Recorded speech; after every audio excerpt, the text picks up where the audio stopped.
ఇక డీటెయిల్స్ చూస్తే ఏఐసీసీ అగ్రనేత రాహుల్ గాంధీపై బీజేపీకి చెందిన కేంద్ర మంత్రి, ఎంపీ, శివసేన ఎమ్మెల్యే చేసిన అనుచిత వ్యాఖ్యలను తీవ్రంగా ఖండిస్తున్నామని, వాళ్ళు బేషరతుగా క్షమాపణలు చెప్పాలని Congress party Adilabad assembly incharge Kandi Srinivasa Reddy, Congress నాయకురాలు ఆత్రం సుగుణ పేర్కొన్నారు.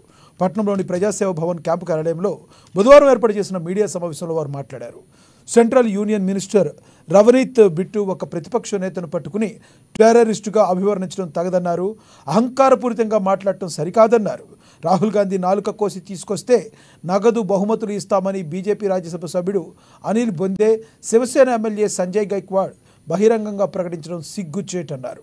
ప్రధానమంత్రి తర్వాత ఆ హోదా కలిగిన వ్యక్తిని కించపరుచుతూ వ్యాఖ్యలు చేయడం సభ్య సమాజం తలదించుకునేలా ఉందన్నారు. ఇంకో బీజేపీ నేత మాట్లాడుతూ, నాయనమ్మ ఇందిరాగాంధీ, తండ్రి రాజీవ్ గాంధీకి పట్టిన గతే రాహుల్ గాంధీకి పడుతుందని నిస్సిగ్గుగా మాట్లాడటం హేయమన్నారు.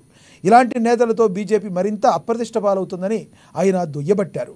మూర్ఖత్వంగా అహంకారపూరితంగా వ్యవహరిస్తే రాబోయే రోజుల్లో బీజేపీకి ప్రజలే తగిన బుద్ధి చెప్పడం ఖాయమని జోస్యం చెప్పారు కేఎస్ఆర్. దేశ స్వాతంత్రోద్యమంలో అసలు బీజేపీ పాత్రే లేదని మండిపడ్డారు. స్వాతంత్ర పోరాటంలో బీజేపీ నేతలు ఎవరైనా ప్రాణాలు అర్పించారా అని ప్రశ్నించారు. మత విద్వేషాలు సృష్టించి రాజకీయ పబ్బం గడుపుకునేవారు దేశ సంక్షేమాన్ని కాంక్షిస్తూ ప్రాణత్యాగాలు చేసిన గాంధీ కుటుంబంపై అనుచిత వ్యాఖ్యలు చేయడం సరికాదంటూ హితవు పలికారు.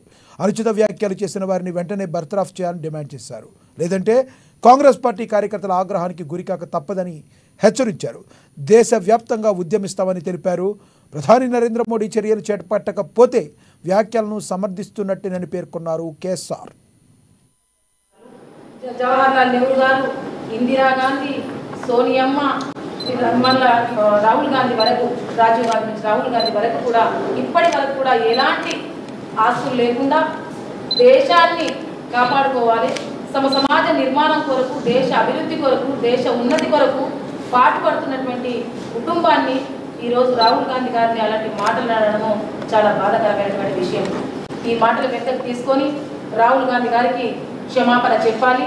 లేని ఎడల పెద్ద ఎత్తున మేము ఉద్రికంగా తప్పకుండా ఆ మాటలు వెనక్కి తీసుకునే వరకు మేము అస్సలు ఊరుకునేదే లేదు. అందరికీ నమస్కారాలు తెలియజేస్తా ఉన్నాను. బీజేపీ ప్రభుత్వంలో కేంద్ర మంత్రి రవనీత్ బిట్టు ఇతను ఏమంటాడు, రాహుల్ గాంధీ భారతదేశంలో నంబర్ 1 టెర్రరిస్ట్ అని అంటాడు. ఇతను ఒక లీడర్ ఆఫ్ అపోజిషన్, ప్రతిపక్ష నాయకుడు, 100 ఎంపీలు సొంతంగా ఉండి 232 ఎంపీలని 232 ఎంపీస్కి నాయకత్వం వహిస్తున్నటువంటి, ఇండియా కూటమికి నాయకత్వం వహిస్తున్నటువంటి రాహుల్ గాంధీ గారిని పట్టుకొని నంబర్ 1 టెర్రరిస్ట్ అని ఒక కేంద్ర మంత్రి అంటున్నాడంటే, నరేంద్ర మోడీ నీ ప్రభుత్వం అరాచకానికి నిదర్శనం అవుతున్నది. ఇంకొకడు ఏమంటాడు, అనిల్ బోండే, ఇతను బీజేపీ రాజ్యసభ ఎంపీ. ఇతనికి ఉన్నదా, రాహుల్ గాంధీ గారి నాలుకను కోసి తీసుకొస్తే అవార్డు ఇస్తాడట వీడు. ఇదేనా ప్రజాస్వామ్యం? ప్రధానమంత్రి కావడానికి అన్ని అర్హతలుండి భవిష్యత్తులో ప్రధానమంత్రి కూడా అయ్యేటువంటి అర్హతలు ఉన్నటువంటి వ్యక్తిని leader of opposition, parliamentary party సాంప్రదాయంలో ప్రతిపక్ష నాయకుడు is a shadow prime minister. A parliament లో కూడా ప్రతిపక్ష నాయకుడిని షాడో ప్రైమ్ మినిస్టర్ అంటారు. ప్రధానమంత్రి తర్వాత ప్రధానమంత్రి హోదా కలిగినటువంటి ప్రతిపక్ష నాయకుడిని నాలుక కోసేస్తే 11 లక్షలు ఇస్తామనుడు, నంబర్ 1 టెర్రరిస్ట్ అనుడు. సంజయ్ గైక్వాడ్, ఇప్పుడు ఏక్నాథ్ షిండే శివసేనకు చెందినవాడు, రాహుల్ గాంధీ గారి నాలుకని కోస్తే 11 లక్షలు ఇస్తారట వీడు. ఇదేనా సభ్య సమాజం తలదించుకునే విధంగా ఒక గౌరవప్రదమైనటువంటి?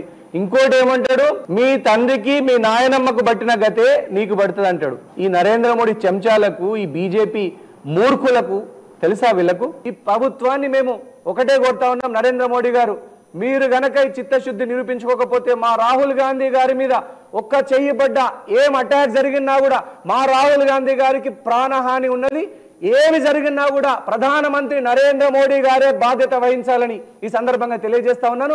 నరేంద్ర మోడీ గారి మీద భ్రమలు దేశ ప్రజలు ఇప్పటికైనా తొలగిపోయినాయి. 15 లక్షలు వేస్తాడు, ఏమీ చేయలేదు ఆయన. ఒక అకౌంట్లో 15 లక్షలు వేస్తాడు. అనేక రకాలలో మన దేశం వెనుకబడిపోయింది. 2 కోట్ల సంవత్సరానికి 2 కోట్ల ఉద్యోగాలు సృష్టిస్తాడు. ఇప్పటికి 20 కోట్ల ఉద్యోగాలు రావాలా.